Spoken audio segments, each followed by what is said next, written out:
नमस्कार दोस्तों। आशा रखता हूं कि आप और आपके परिवार वाले अपने घर पर स्वस्थ और सुरक्षित होंगे। Myself Bhavin sir from Sahas institute of commerce, your own personalize high tech digital classes. दोस्तों, SY बीकॉम के अंदर इस वक्त हम लोग स्टडी कर रहे हैं हमारे एक बहुत ही इंपॉर्टेंट सब्जेक्ट रिटेलिंग मैनेजमेंट। और इस सब्जेक्ट के आज के इस सेशन के अंदर हम लोग डिस्कस करने वाले एक बहुत ही ज्यादा इंपॉर्टेंट टॉपिक, जो कि आपको एग्जाम में आने के चांसेस बहुत ज्यादा है, जिसका की नाम है प्रिंसिपल्स ऑफ मर्चेंडाइजिंग। क्या है? Principles of merchandising. तो आप इस टॉपिक को बहुत ही ध्यान से देखें, हमारे पैम्पलेट में से इसको 2-3 बार प्रॉपरली पढ़े, ताकि एग्जाम में आप इसको अच्छे से लिख सको और बढ़िया से बढ़िया स्कोरिंग कर सको। तो देखिए यहां पर क्या बोला है, drawing upon the basic 5 rights of merchandising, the basic principles around which the functions of merchandising needs to revolve. मतलब कि सिंपली यहां पर यह कहने की कोशिश हो रही है कि principles of merchandising are as follows. ठीक है, तो आपको इतना ही लिखना है, principles of merchandising are as follow. और उसमें सबसे पहला ये है, understand the target market. Obvious है कि हम जिस जगह पर, जिस मार्केट में रिटेलिंग करना चाहते हैं, उस मार्केट को हमें समझना पड़ेगा। तो पहला है understand the target market. The retailer exist for the customers. ये तो सिंपल सी बात है कि जो रिटेलर है वो किसके लिए है? कस्टमर के लिए, क्योंकि रिटेलर सीधा कस्टमर को गुड्स सेल करता है, गुड्स हो या सर्विस हो। तो यहां पर retailer exist for the customers and the surplus, देखो क्या बोला है, the product retain in the stores should be reflection. Main चीज ये, प्रोडक्ट जो रिटेल की जाती है, मतलब रिटेल स्टोर पर बेची जाती है, that should be the reflection of consumers needs and wants. मतलब कंज्यूमर जो प्रोडक्ट या सर्विस चाहता है वही रिटेलिंग में मिलनी चाहिए। ऑब्वियस सी बात है कि जो रिटेलिंग है वो कस्टमर के लिए एग्जिस्ट करता है, तो फिर रिटेलिंग में कौन से प्रोडक्ट या सर्विस बेचे जाएंगे? ऑब्वियसली वही जो कि कस्टमर की जरूरत है। तो यहां पर ये सेंटेंस बहुत इंपॉर्टेंट है, द प्रोडक्ट और service retail should be reflection of consumers needs and wants. So the first step towards this would be, first step क्या रहेगा, would be the ability to understand who the consumers actually is and the type of product that he or she actually require।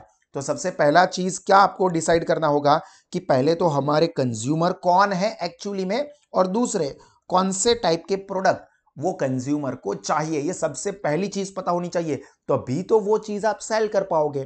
तो सबसे पहला है understand the target market.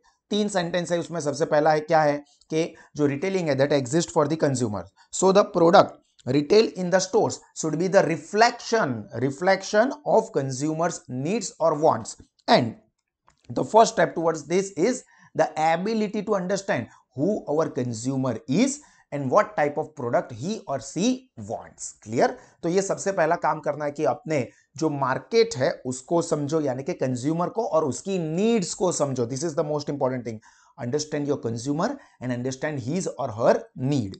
Then second point, second principle, build the merchandise plan one store at a time. देखो, each store is different and consumers visiting each stores are different. देखो, हर एक store अलग है और जो कंज्यूमर हर एक store को विजिट करता है वो भी अलग होता है। Hence, they have to be understood as the separate entity. While the merchandise plan is built for company as a whole, there has to be an element wherein peculiarity का मतलब होता है speciality, खासियत of each store and region are taken into the account। देखो यहां पर ये समझना बहुत जरूरी है कि मर्चेंडाइज प्लान बनाओ, हर एक स्टोर अलग होता है, उसके अंदर आने वाले हर एक कस्टमर अलग होते हैं, तो फिर आप अलग तरह से सारे के सारे स्टोर्स बनाओगे। मतलब सुपरमार्केट अलग है, चाय की टपरी मतलब फॉर एग्जांपल गल्ला या छोटी दुकान ये अलग है, या मॉल के अंदर जो दुकान होती है वो अलग है, या सेंट्रलाइज शॉपिंग मॉल होता है वो अलग है। लाइक डीमार्ट एक अलग चीज है, इन ऑर्बिट के अंदर का स्टोर अलग चीज है, सिटी में आपको दिखने वाली शॉप अलग चीज है, आपके घर के नजदीक में आपको मिलने वाली छोटी सी दुकान अलग चीज है, 4 रास्ते के पास मिलने वाला गल्ला अलग चीज है, और यहां पर जाने वाले कस्टमर भी अलग होते हैं। मतलब चाय की टपरी पर जाके चाय पीने वाले भी लोग अलग होते हैं, और स्टारबक्स में या सीसीडी में बैठ के चाय पीने वाले भी अलग होते हैं। फिर आप ऐसा प्लान करो कि मैं एक ही जगह पर चाय की टपरी भी करूंगा और उसी के अंदर सीसीडी जैसा भी रखूंगा। मतलब एक चाय 10 रुपए की भी बेचूंगा और एक चाय 150 रुपए की भी बेचूंगा, एक ही स्टोर में, नॉट पॉसिबल। कस्टमर्स अलग अलग होते हैं, तो यहां पर हमको हमारा जो प्लान है मर्चेंडाइज का वो भी उसी के अकॉर्डिंगली बनाना होगा। तो second point is build the merchandise plan. Then the third one, buy what your customer wants and not what you want. अभी ऑब्वियसली हमने स्टार्टिंग में ही देखा कि रिटेल किसके लिए एग्जिस्ट करता है, कस्टमर के लिए। तो हम बेचेंगे क्या, जो कस्टमर को चाहिए, ना कि जो आप खरीदना, आप मतलब रिटेलर, रिटेलर बेचना चाहता है वो नहीं खरीदना है, जो कस्टमर खरीदना चाहता है वो खरीदना है। सिंपल सी बात बताऊं, मैं अभी आपको फॉर एग्जांपल रिटेलिंग मैनेजमेंट पढ़ा रहा हूं, तो मैं वो पढ़ा रहा हूं जो कि आपके सिलेबस का हिस्सा है, जो कि आपको पढ़ना है, ना कि मैं चाहता हूं कि मैं आपको फिलोसॉफी सिखाऊं। चलो मैं फिलोसॉफी का लेक्चर लेता हूं। सर हमको फिलोसॉफी का सिलेबस है ही नहीं, हमको एग्जाम में नहीं आने वाला है, हमको नहीं देखना है आपका लेक्चर। तो मैं आपको क्या दिखाऊंगा, जो आप देखना चाहते हो। उसी तरह से रिटेलिंग में वही प्रोडक्ट या वही सर्विस को जो रिटेलर है वो बाय करेगा, जो कि कस्टमर एक्चुअली में अल्टीमेटली खरीदना चाहता है। तो देखिए, the buyer is the representative of the consumers, and it is necessary to remember that the choice and taste of the target consumer may be very different from his or her। मतलब जो customer होते हैं उसके choice अलग होते हैं। The buyer therefore needs to offer what the consumer will or want rather than what he or she likes। आपको क्या पसंद है, क्या अच्छा लगता है, that is secondary thing. Actually में आप क्या चाहते हो, क्या लेना चाहते हो, वो हमको यानी कि रिटेलर को खरीदना पड़ेगा। कस्टमर, मेरी तो बहुत इच्छा है कि मैं मर्सिडीज खरीदूं, मेरी तो बहुत इच्छा है कि मेरे पास पोर्शे हो, मेरे पास तो बहुत इच्छा है कि मेरी फरारी हो, खरीदूंगा क्या, मारुति की गाड़ी। तो जो आप खरीदना चाहते हो वो बेचेंगे। देखो, आपको मारुति सुजुकी के स्टोर्स या शोरूम्स ज्यादा देखने को मिलेंगे, आपको फरारी का शोरूम नहीं देखने को मिलेगा या बहुत कम देखने को मिलेगा। बीएमडब्ल्यू, मर्सिडीज या अपार से, मतलब बहुत बड़ी बड़ी जो गाड़ी है उसके शोरूम्स आपको बहुत कम देखने को मिलेंगे। क्यों? क्योंकि ख्वाहिश तो मेरी भी है कि मैं फरारी लेके घूमूं, बट मैं घूमूंगा मारुति की गाड़ी लेके। तो यहां पर जो रिटेलर है यानी कि शॉप ओनर या शोरूम वाला, वो मैं क्या चाहता हूं, दैट इज मतलब मैं क्या लेना, मेरी जरूरत क्या है, मैं क्या खरीदूंगा, उसके अकॉर्डिंगली वो बाय करेगा। वो फरारी की कार अपने शोरूम में नहीं रखेगा, वो मारुति की गाड़ी अपने शोरूम में रखेगा, क्योंकि मारुति की गाड़ियां लोग, कस्टमर्स ज्यादा खरीदेंगे। तो वो क्या खरीदेगा, जो अल्टीमेटली कस्टमर खरीदना चाहता है वो रिटेलर खरीदेगा। तो बाय व्हाट कंज्यूमर या customer wants and not you want, मतलब रिटेलर वो खरीदेगा जो कस्टमर खरीदना चाहता है, ना कि रिटेलर खुद। रिटेलर की खुद की ख्वाहिश ऐसी हो कि यार मैं चाहता हूं कि मेरे पास एमजी की गाड़ी हो, बट आप क्या चाहते हो वो आप नहीं बेच रहे हो। आप क्या बेच रहे हो, जो कि कस्टमर को चाहिए। कस्टमर को क्या चाहिए, मारुति की गाड़ी चाहिए। तो ठीक है, मैं पर्सनली भले एमजी की गाड़ी में घूमता हूं, बट मैं बेचूंगा मारुति की गाड़ी। क्यों? क्योंकि कस्टमर को वो चाहिए। Then fourth point, build the right assortment. Assortment નો मतलब થાય છૂટું પાડવું, વર્ગીકરણ। तो in case of most products that are bought or consumed, the consumer is always looking for choice. A wide assortment of the right kind of goods goes a long way in building consumers' loyalty towards the brand and or the stores as the case may be। मतलब अगर consumer की loyalty बढ़ानी है या तो brand के प्रति या तो स्टोर के प्रति, तो आपको वैरायटी ऑफ ऑप्शन देना पड़ेगा। Give variety of option. मतलब फॉर एग्जांपल कपड़े की दुकान है और कपड़े की दुकान में आपने एक ही तरह के शर्ट पैंट 1000 जोड़ी खरीद के रखे, नहीं चलेगा। कस्टमर को 10, 20, 30 अलग अलग रेंज दिखाओ, अलग अलग पैर दिखाओ, उसमें से वो चॉइस करेगा। उसको अगर आप अलग अलग कपड़े दिखाओगे तो वो आपके प्रति अट्रैक्ट होगा कि नहीं, यहां पर बहुत सारी अलग अलग चॉइसेस होती है और मुझे मेरी पसंद की प्रोडक्ट यहां से मिल जाएगी, तो वो खरीदने में इंटरेस्ट रखेगा। ऐसा है कि सेम ही है, 10 जोड़ी, 20 जोड़ी, 50 जोड़ी, 100 जोड़ी, रिटेलर के पास एक ही टाइप है, तो आप नहीं खरीदेगा। रिटेल कस्टमर ठीक है, चलो एक बार खरीदा, मुझे चाहिए था वो, बट बार बार वो नहीं खरीदेगा। सिमिलरली फॉर एग्जांपल, हमने अभी मारुति का एग्जांपल लिया, मारुति की गाड़ी खरीदनी है, बट मारुति की 800, मारुति अल्टो, मारुति 800, मारुति स्विफ्ट, एक ही कार रखूंगा ऐसा नहीं होगा। आप बोलो, मारुति 800 भी मिलेगी, मारुति अल्टो भी मिलेगी, स्विफ्ट भी मिलेगी, डिजायर भी मिलेगी, अर्टिगा भी मिलेगी, कियास भी मिलेगी, बहुत सारे, ग्रैंड विटारा भी मिलेगी, बहुत सारे ऑप्शंस है। कस्टमर को चॉइस के लिए मिलेगा कि आप क्या चाहते हो। देखो हमारे पास बहुत सारे ऑप्शन है, तो अगर बहुत सारे ऑप्शंस है तो कस्टमर वो प्रोडक्ट के प्रति यानी कि ब्रांड के प्रति यानी कि मारुति सुजुकी, या फिर store for example Amar Motors है या कटारिया मोटर्स या किरण मोटर्स जो भी है, उसके प्रति लॉयल्टी तो ही बढ़ेगी। तो मेन चीज क्या है, ऑफर वैरायटी ऑफ ऑप्शंस। ये प्रिंसिपल है मर्चेंडाइजिंग का कि आप एक ही चीज दिखाओगे कस्टमर अट्रैक्ट नहीं होगा। सो customers variety of options. Simple कपड़ों में ये चीज आपको देखने को मिल ही जाती है और इससे आपको समझ में आ ही जाता है कि कपड़े खरीदने जाते हैं या शूज खरीदने जाते हैं तो आपको बहुत सारे ऑप्शंस दिखेंगे, आपको लगेगा कि यार यहां पर तो एक से बढ़कर एक है, तो आप उस स्टोर के प्रति अट्रैक्ट हो सकते हो।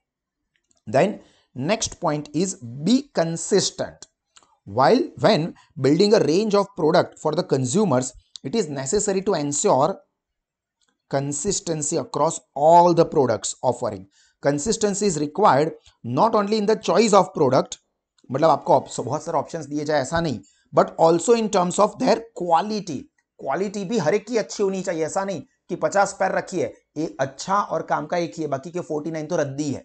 तो भी फिर ऐसा ही हुआ कि आपने एक ही ऑफर किया, आपको वैरायटी ऑफ ऑप्शंस भी देने हैं एंड उसकी क्वालिटी भी आपको मेंटेन करनी है। This follows from the principle that retailer can not be everything for everybody.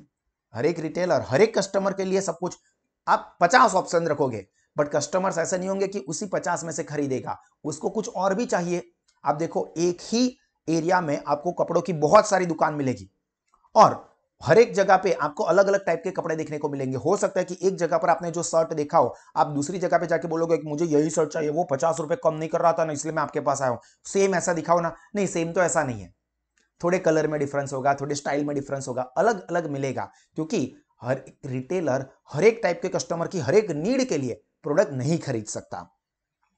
Keeping in view the target market products and brands offered should be consistent with their image that retailer seeks to create for itself in the minds of consumer।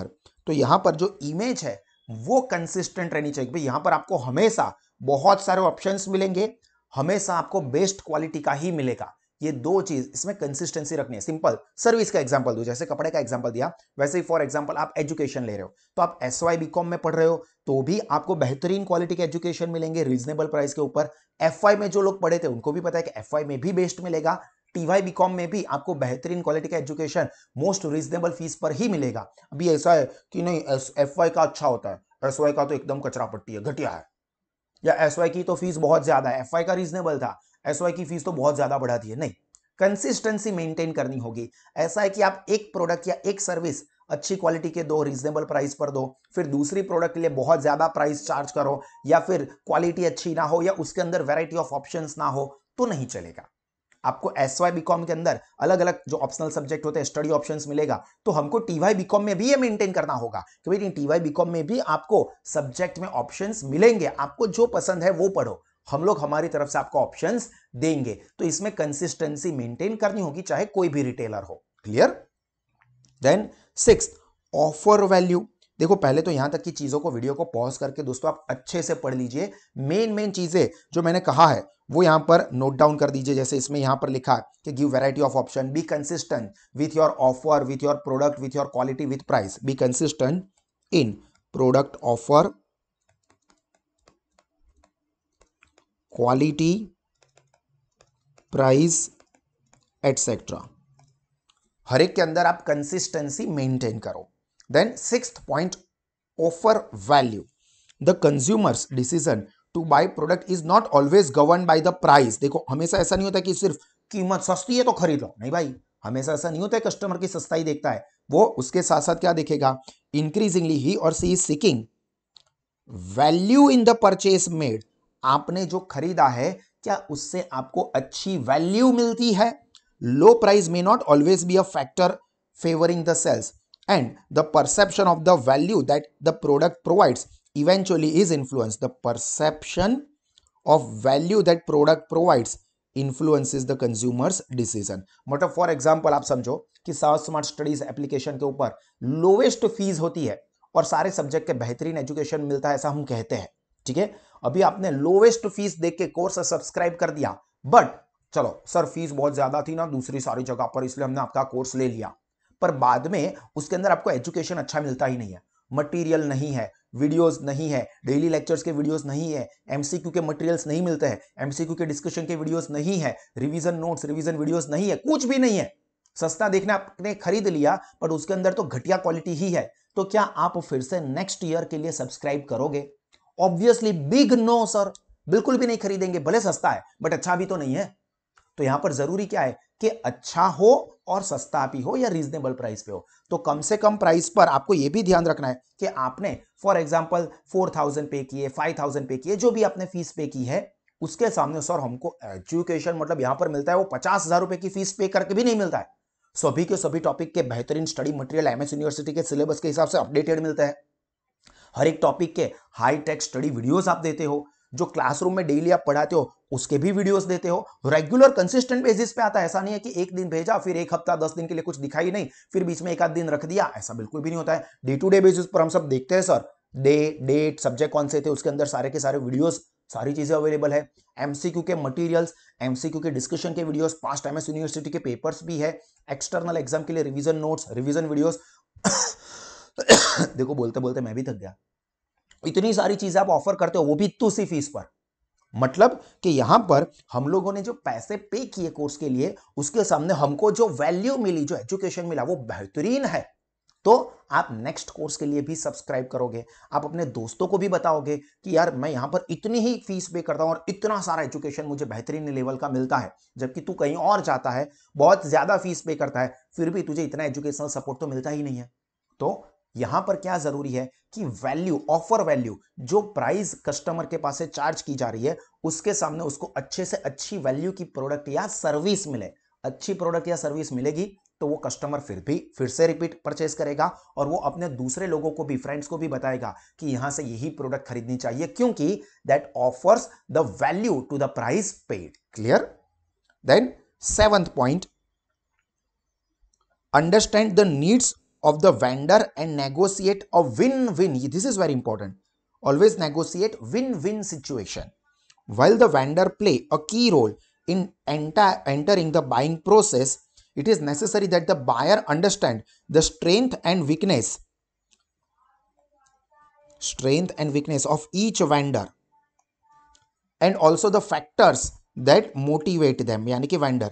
If the goals of the organization are consistent with what vendor seeks to achieve, a better and long term working relationship is envisaged मतलब achieved, यहां पर ऐसा समझो या decide. मतलब यहां पर समझो कि आपके जो वेंडर्स है जो कि आपके प्रोडक्ट को सेल कर रहे हैं उनके गोल क्या है, वो गोल अगर अचीव होंगे उनके तो वो आपके लिए बेहतरीन काम करेंगे ही। फॉर एग्जाम्पल आपने टपरवेयर का नाम सुना हो शायद, जो कि होम प्रोडक्ट्स बेचते हैं। तो होम प्रोडक्ट बेचने के जो टपरवेयर के लोग होते हैं जिसको हम लोग बोलेंगे वेंडर्स, तो अगर उनको अच्छी अमाउंट मिलेगी, अच्छी डिग्निटी मिलेगी, अच्छे पैसे मिलेंगे तो वो आपके प्रोडक्ट को अच्छे से बेचेंगे। तो यहां पर ऐसा नहीं देखना है कि हमको फायदा हो, वेंडर को तो चूस लो, मतलब ऐसा नहीं। क्या होना चाहिए, वेंडर के गोल को अचीव होंगे तो वो हमारे लिए ऑटोमेटिकली ज्यादा सेल करेगा जिससे अल्टीमेटली हमको प्रॉफिट होगा। तो यहां पर नेगोशिएट ऐसे करो जैसे विन विन सिचुएशन हो, उसको भी अच्छे खासे पैसे मिले, उसका भी बिजनेस बढ़े, हमारा भी बिजनेस बढ़े, हमको भी पैसे मिले, हमको ज्यादा पैसे मिले, हमारा बिजनेस बढ़े, वो वहीं के वहीं रह जाए, नहीं चलेंगे लॉन्ग टर्म में रिलेशन। क्या जरूरी है, विन विन सिचुएशन को नेगोशिएट करना। समझ में आया? चलिए यहां तक की चीजों को एक बार वीडियो को पॉज करके आप ध्यान से रिफर कर लीजिए। यहां तक की चीजें अगर पढ़ ली है तो हम नेक्स्ट टॉपिक डिस्कस करते हैं 8 नंबर का। बट उससे पहले मैं आपको एक बार याद करा दूं दोस्तों कि साहस इंस्टीट्यूट पे ऑफलाइन मोड में, ऑनलाइन लाइव मोड में और साहस एप्लीकेशन के थ्रू बेहतरीन क्वालिटी के education 11th 12th commerce, Gujarati medium, English medium, CBSE के लिए, FY SY TY BCom, MS university के लिए, CA एंड CS के लिए बेहतरीन क्वालिटी के एजुकेशनल फीचर्स प्रोवाइड किए जाते हैं, वो भी बहुत ही कम फीस पर।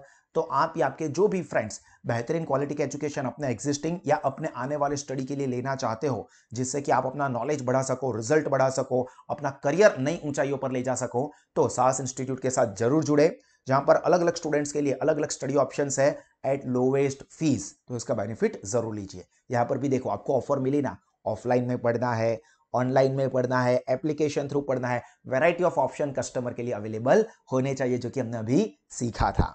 चलिए next point is share information.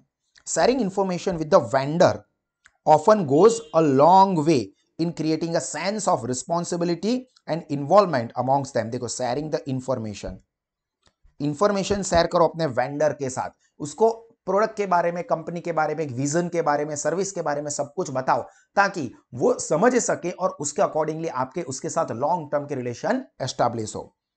Crucial information that is shared on timely basis, crucial यानी कि important, may even effect long term success और फेलियर। मतलब आप सारी important information time to time convey करते रहते हो, तो उससे आपके उस वेंडर के साथ लॉन्ग टर्म के रिलेशन सक्सेसफुल रहेंगे या फेल होंगे, ये डिसाइड होता है। मतलब मेन चीज क्या है कि share information time to time. Clear? Then 9th point is accept the mistakes happen. अगर कोई गलती हुई है तो उसको एक्सेप्ट करो। देखिए, अ प्रोडक्ट और range launch may not always meet the expected success. देखो, कोई प्रोडक्ट है या कोई रेंज है जो कि आपने लॉन्च की बहुत बढ़िया सी चीजें सोच के, बट हो सकता है कि वो एक्सपेक्टेड रिजल्ट हासिल ना कर सके। When a buyer is inform that some particular merchandise has not met with the success that was anticipated, जो कि लगता था, एक्सपेक्टेड था, it is essential to liquidate or move a goods and open up the selling space to other inventory. मतलब आपने बहुत मेहनत करके बहुत अच्छे प्रोडक्ट बनाए, आपको ऐसा लगता है जैसे मूवीज में होता है। मोस्ट कॉमन इसका एग्जांपल देखो, मूवीज में होता है। एग्जांपल, मूवी, कोई मूवी बनाया है, मूवी बनाने वाले को, एक्टर को, डायरेक्टर को, प्रोड्यूसर को लगता है मैंने बहुत बढ़िया मूवी बनाया है, मतलब बहुत सारी चीजों को कंसिडर किया है, पर हो सकता है कि ऑडियंस को वो चीज अच्छी ना लगे। तो फिर यहां पर आपको समझना है कि चलो ऑडियंस का, यानी कि यहां पर कस्टमर का टेस्ट चेंज हुआ है और मुझे इस चीज से सीखना है, और यहां पर मैं क्या करूंगा, उसके अकॉर्डिंगली फिर मैं दूसरे प्रोडक्ट बेचूंगा। नहीं नहीं, मैंने बहुत, फॉर एग्जांपल ये कोर्स SYBCom सेमेस्टर 4 का मैंने बहुत मेहनत से बनाया हो, पर सपोज स्टूडेंट्स को उसमें से बिल्कुल भी समझ में नहीं आ रहा है, सर आप क्या पढ़ा रहे हो, मतलब सर बोर हो गए, नहीं मजा आ रहा है, कुछ समझ में नहीं आ रहा है, तो नहीं नहीं, मैंने तो बहुत मेहनत से पढ़ा है, मैंने तो बहुत मेहनत की है, बहुत दिन रात जाग कर आपके लिए मटेरियल बनाया, आपके लिए वीडियोस बना रहा हूँ, ये अभी रात को 3 बजे भी मैं वीडियो रिकॉर्ड कर रहा हूँ, अभी इतना टाइम मैंने दिया है, फिर आपको क्यों अच्छा नहीं लग रहा है? अरे भाई, नहीं लगा, समझो इसके अंदर क्या प्रॉब्लम है, क्या मिस्टेक है, उसको समझो, ठीक करो, और जो प्रोडक्ट कस्टमर्स को अच्छे लगते हैं उसके ऊपर फोकस ज्यादा करो। फिर जो अच्छा नहीं है, फिर भी आपने काम किया था, आपने मेहनत की थी, तो बस मैं वही बेचूं, नहीं कर रहे, नहीं चलोगे, उड़ जाओगे मार्केट से। तो यहां पर यह जरूरी है कि मिस्टेक्स अगर कुछ हुई है, एक्सेप्ट करे और उसको ठीक करे या दूसरी के ऊपर फोकस करे। Then seek to surprise the customer. ये तो बहुत हमेशा अच्छा लगता है, सरप्राइज सबको अच्छी लगती है। देखो, the merchandise is what draws the consumer to the retail store. मतलब मर्चेंडाइज से कस्टमर रिटेल स्टोर तक तो आते हैं, and if the merchandise in store excites the consumer and exceed his expectations time and again, the consumer will have the reason to keep coming back to the stores. ये इसका best example क्या है, पता है? Facebook, Instagram. आप particular अपने कोई friend की पोस्ट देखने गए हो, बट वहां पर आपको इतने सारे पोस्ट दिखेंगे, यार ये तो मैंने सोचा ही नहीं था, ये भी मिल रहा है, तो बार बार आप वहां पर जाते हो। जैसे आप देखो, बार बार FB ओपन करोगे, बार बार इंस्टाग्राम ओपन करोगे, बार बार सोशल मीडिया आपकी जो भी है वो ओपन करोगे, क्यों? क्योंकि वहां पर कुछ ना कुछ नया मिल रहा है। तो हमेशा यही चीज, यही प्रिंसिपल्स को अपने बिजनेस में डालो कि कस्टमर ये चीज देख के आ रहा है, बट उसको सरप्राइज करो। अगेन मैं आपको हमारा ये एग्जांपल देता हूं कि स्टूडेंट्स क्या सोच के आएगा कि यार हमको सर जो डेली आप लेक्चर्स पढ़ाते हो वो सारे के सारे वीडियोस मिल जाएंगे, ऑफलाइन में जो पढ़ा रहे हो वही चीज हमको मिल जाएगी, तो हम लोग ये कोर्स ले लें। बट जब आप कोर्स ले रहे हो तो देखोगे कि यार सर इसमें तो प्री रिकॉर्डेड वीडियोस भी है, MCQ के मटेरियल्स तो है ही, MCQ के डिस्कशन के वीडियोस भी है जो कहीं पर भी नहीं मिलता है। ये तो हमने सोचा ही नहीं था, एक्सटर्नल एग्जाम के अगले दिन में इतनी सारी चीजें कहां से पढ़े? तो आप लोग तो रिवीजन नोट्स भी देते हो, रिवीजन वीडियोस भी देते हो कि एग्जाम के अगले दिन 4 घंटे दे दो, सारी की सारी चीजें प्रिपेयर कर लो, मोस्ट इंपॉर्टेंट क्वेश्चन का लिस्ट आप देते हो, और उसी में से एक्सटर्नल एग्जाम में मोस्टली देखने को मिलता है। सर मतलब ये तो हमने सोचा ही नहीं था, हमने तो सिर्फ यही देखा था या यही सोचा था कि हमको जो डेली पढ़ाते हैं वो मिल जाए, कम प्राइस पर मिल जाए, इसलिए हमने ऐप ली थी, बट उसके अंदर तो इतनी सारी चीजें मिल गई। बहुत बढ़िया, नेक्स्ट कोर्स के लिए सर मेरा रजिस्ट्रेशन कर दो, कॉम्बो कोर्स के लिए सर मेरा रजिस्ट्रेशन कर दो। आप खरीदने जाओगे, आप वो एक शर्ट देख के गए थे, शर्ट खरीदने के लिए गए थे, वहां पर जाके पता चले उसके साथ पैंट फ्री है। ओ वाह, बहुत बढ़िया। मतलब क्या आपने देखा था बाहर 500 रुपए लगा हुआ है और 500 रुपए से ही आप अट्रैक्ट होके गए, फिर अंदर बोला 40% डिस्काउंट भी है। ओह वाह, मतलब बढ़िया, मजा आ गया, सरप्राइज मिल गई। तो ये सरप्राइज हमेशा कस्टमर को अट्रैक्ट करती है। और अगर ऐसा अलग अलग टाइम पे एक ही टाइप के सरप्राइज नहीं रखनी है, सरप्राइज सेम होगी तो वो सरप्राइज रहेगी ही नहीं। तो यहां पर क्या करना है, चेंज करते रहना है, कस्टमर को सरप्राइज करो। मैंने कहा ना कि इंस्टाग्राम एफबी इसको बहुत बढ़िया तरीके से इस्तेमाल करता है, जिससे कस्टमर बार बार एफबी इंस्टा ओपन करता रहेगा। तो यही चीज आपके रिटेल बिजनेस में भी लाओ, कस्टमर को सरप्राइज करो, तो कस्टमर बार बार आपके पास आने के लिए अट्रैक्ट होगा। क्लियर? तो यहां पर दोस्तों हमारा ये मोस्ट इंपॉर्टेंट टॉपिक जो है प्रिंसिपल्स ऑफ मर्चेंडाइजिंग, जो कि एग्जाम में आने के बहुत ही ज्यादा चांसेस है, कंप्लीट हुआ। इसको कम से कम 2-3 बार रिफर करो, ताकि आप इसको अच्छे से एग्जाम में लिख के best of the best result score कर सको। और इसी तरह के और एक्स्ट्रा ऑर्डिनरी एजुकेशन के लिए अपने दोस्तों को जरूर रेकमेंड करें कि वो भी साथ स्मार्ट स्टडीज ऐप को सब्सक्राइब करें। My self Bhavin Shah, I signing off. God bless you all. जय हिंद।